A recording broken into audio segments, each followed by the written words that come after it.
progressed throughout the industry in almost all management roles and aspects in the background.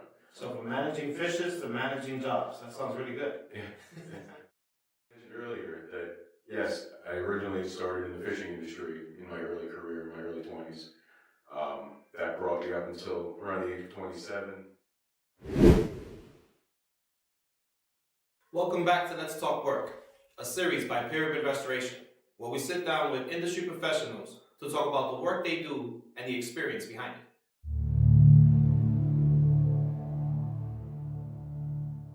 In each episode, we bring in people from different roles across the industry to talk honestly about their paths, their challenges, and what really happens behind the scenes.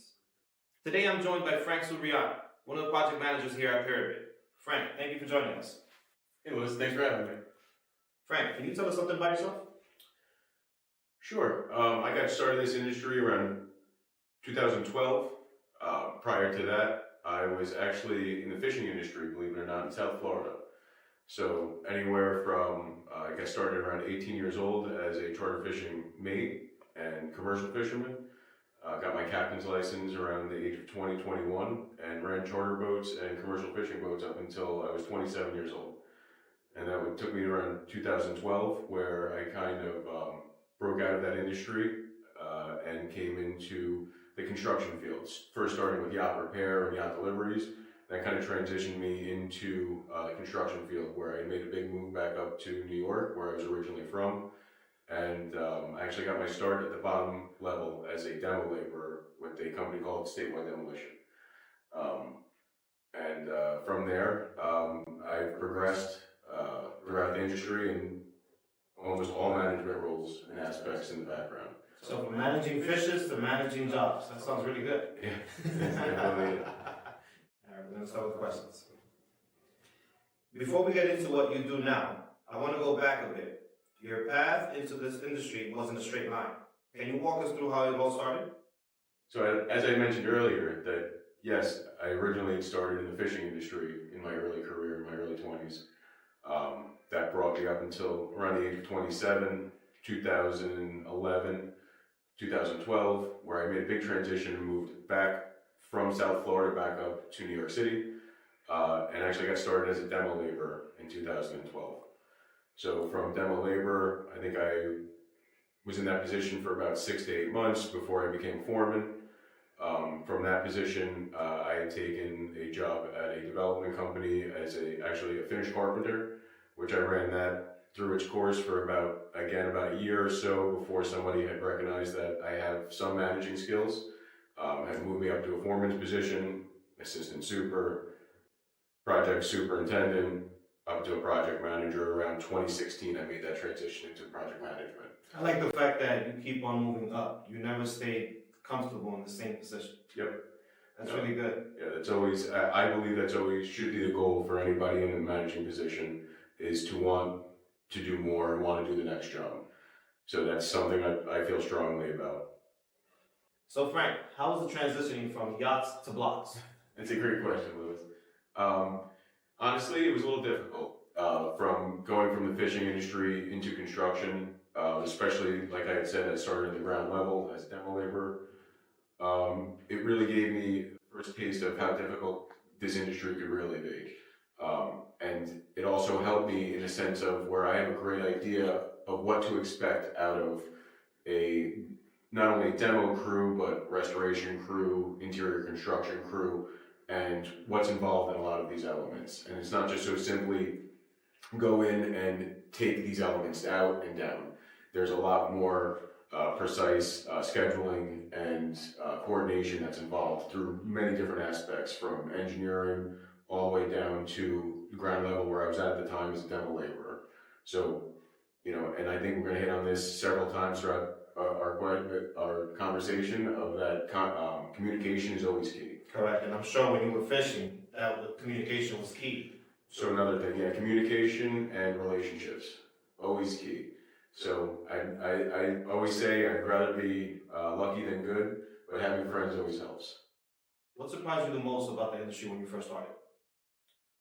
I'd say one of the most surprising things about the industry was really the relationship building. and the politics involved, and that open communication and making relationships with throughout the industry. So I remember my first transition from a demo laborer into a foreman was because of a relationship I had made with a client on site. Simply as a demo laborer, I made myself available, open for questions, was able to answer, and that person thankfully was able to go to my manager at the time and let them know that he felt that I had potential to move up. And that's where I transitioned to being a foreman, in such a short period. I think it was around 7, 8 months where I become a foreman in that field. So Frank, sorry, but I gotta look at the paper. This is a long question. Starting out in the field back in 2012, what do you think those early experiences taught you that still show up in your work today?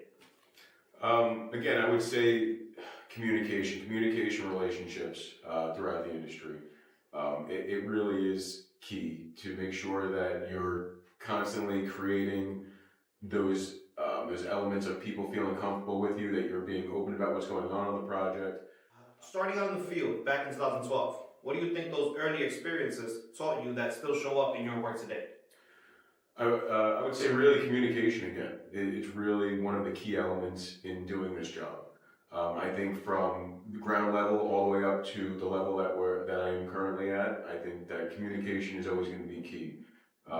Making sure that everybody knows all elements of what's going on in a project, not only for safety, but also for clear path forward and how to get a job completed on budget. Keeping the building aware of what's going on is huge for us, right? Huge. So Frank, were there any mentors or people early on who helped you shape how you work today? 100%. I would say there were several. One of my senior supers, when I first got into the management side, Bill DiBenedetto, was a key element and still a very close friend of mine that we speak regularly. He checks in on me every now and then, just see how I'm going, how the industry's going, and again, relationship building is key. Relationship is huge. I believe we should all continue to have relationship with past co-workers and stuff like that. It's really big in this industry because everyone knows each other.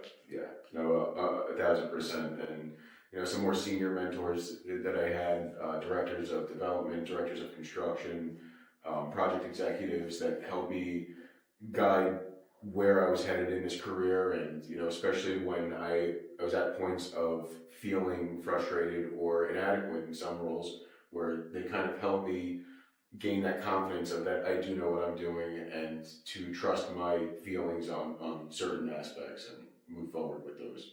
And that has served me well, throughout my career.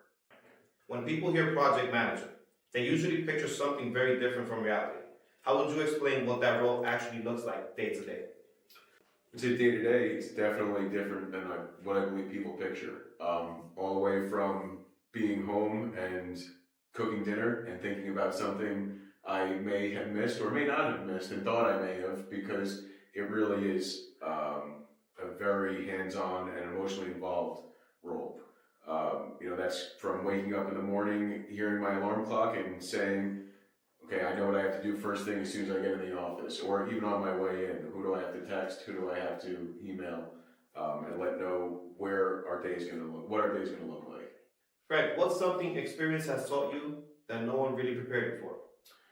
I think I'm fortunate in the fact that I did start from the ground up with getting my hands dirty and actually running tools and running projects from that ground level, where I understand a lot of the elements that go into a project from demo to reconstruction.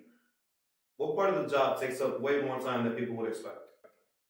I would say the documentation and communication. A lot of people just assume it's submitting RFIs and waiting for responses. It's really not. It's chasing down approvals. It's anything from an insurance claim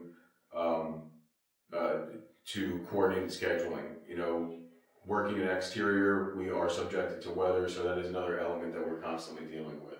And it does eat a lot of our time in rescheduling some of these projects. Absolutely right. So Frank, how has your approach to managing projects changed over the years? I would say when I first got started, I was a lot more rigid in my role, where I've now become a little bit more flexible, realizing that there's a lot more involvement in the connections with guys on site, as well as our clients, and managing all of their expectations. Okay, Frank, so you told us how you wake up, how you brush your teeth, how you get stressed out with all the work. Now let's go into the problem solving part. Restoration projects don't always go according to plan. What are some of the biggest challenges you're constantly managing? Anything from structural deterioration, post-demo, uncovering deteriorated steel, down to procurement and material availability, lead times. I think that's a lot of things that we end up dealing with. Yeah, that's huge because we never know what's back there. Right. So Frank, how do you handle conversations when expectations need to be reset with a client or a team? I would say with transparency and empathy. When things get intense, what helps you stay focused and keep projects moving forward? I break it down into immediate actions, and I lean on my team, from my foreman all the way down to the crew, for information on what's going on site and what our next steps and best plans of action to move forward. How do you personally manage stress on high pressure jobs? I control what I can at that time. I try to remind myself that steady progress is always going to be making high pressure decisions with perfection. Okay, standout moments. Frank, looking back, is there a project or a moment that really stands out to you? Yeah, I would say one of the biggest challenges I had working at NYC was a vault replacement that I had taken on 22nd Avenue. The reason being is that on 22nd Avenue, the street was widened historically at some point. So during the demolition phase, our initial design was for the steel supports were not making sense to us, and we had to make a lot of changes on site with our structural engineer. That comes down to discovering a historic foundation wall that was tied up against Con Ed ducts, and there was a lot of coordination between Con Edison, ourselves, and our design professionals in order to make that happen. I think that was a big standout moment. That must have been a tough one. Was there a moment on that job you thought this is going to be tough?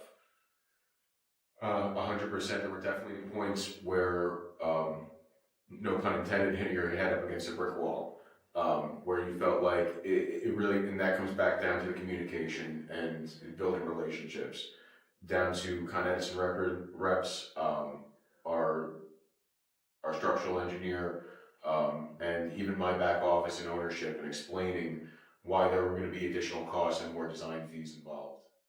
Did that moment change how you approach projects today? 100%. That definitely gave me confidence in that bringing everybody to the same table and talking things out together as a group instead of individually between parties really helped push that project forward, where everybody was able to lay out their issues on that project, on how we were going to best move forward without disruption to Con Edison. We couldn't shut the power off for the entire block. We couldn't leave the sidewalk open. We had a partial street closure that was impeding an emergency exit route, which 22nd Avenue is. And I love how it all comes back to communication. And it all comes back down to us sitting all together and really figuring this out together. And I think that team really did come together and get that project done. Hopefully they're not better than this team. Nobody's better than this team. All right, guys, we're going to growth and perspective. Hey, Frank, what separates a good project manager from a great one, in your opinion? In my opinion, of course, organization is key. If you could keep everything organized, not only in your head, but on your schedule, that's a great element. Also, the relationship building. Really, it comes down to emotional stability and, for lack of a better word, having tough skin when needed. That's right. In this industry, we deal with a lot of different personalities, and we have to make sure that we evolve per project, per personality. That's our role. Oh, yeah. What keeps you motivated after years in this industry? I would say the unforeseen. It really comes down to some of those elements of, I don't know what we're going to step into in a restoration project. I love working with landmarks preservation, some historic elements, replacing historic elements. It really makes me feel a part of this city. So Frank, what's something you're still working on improving on your role? Something I mentioned that is key in this role is organization. And that's something that I think everybody could always keep improving on, myself included. 100%. Okay, guys, we're now at the end of the session. We're going to do a little rapid fire. Frank, are you ready? Ready. All right, so early mornings or late nights? Early mornings. Planning or problem solving? Problem solving. Emails or phone calls? Phone calls.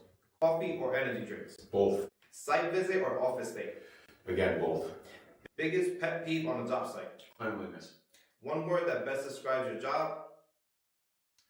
Evolving. One piece of advice for someone looking to get into project management? Build strong relationships early and really try to listen more than you talk, and embrace the unknown, embrace the unpredictable in the projects. Thank you for your time today. It was nice hearing your perspective. Louis, thanks for having me. This was great. So everyone watching, thanks for tuning in. We'll see you again in the next episode of Let's Talk Work. Until then, don't forget to Like, share, and subscribe.